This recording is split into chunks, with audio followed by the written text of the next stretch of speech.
Limpyo na po tani nga itong kuan. Guys, ning atong gamay hinason. Ayan o. Ato ning limpyuhan kay aron nga. Itong sabawan ba. May siya guys sabaw. May siya. Ito na ibutang sa kasila ang atong hinason guys. Ito na ni siyang ipon. Di na to kalimtan ang tanglad. Para mao yung humot.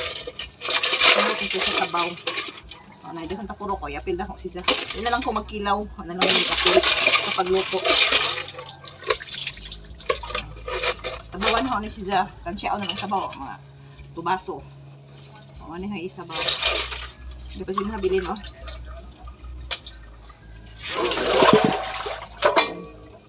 Ano yung sabaw niya guys. Di kay daghano na itong sabaw. Igo na kay para pabuka lang siya ba. Maluto.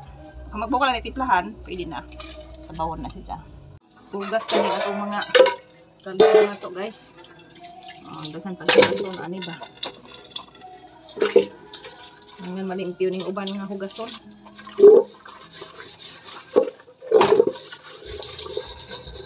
Kaya gusto limpyuhan.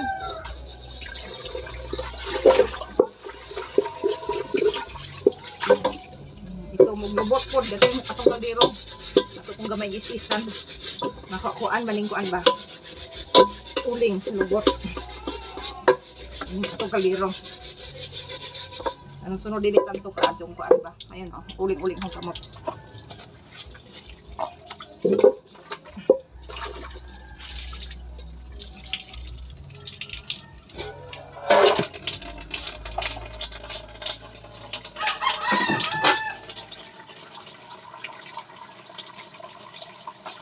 Pilon po nila ito niyang takob. Kaya di ko napilon. Ang nga inigamit ba ko ba? Limpyo na siya. Hugaw ko na takob. Maglimpyo guys. Maglimpyo ka rin kaliro oh. At yung kamot. Ako din.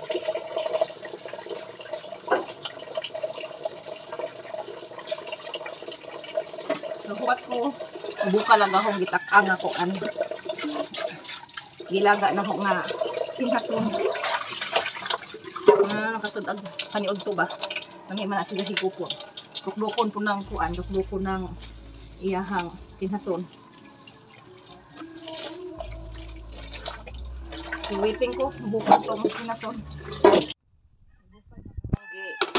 Luto nga kinhason guys. So ayan oh. Bukal na siya guys. Ayan, lami na siya guys. Bukal na siya ang mga ano, buka na oh. Ayun ang buka na. Luto na siya guys. So, aho ni siyang timplahan sa tamang luksa.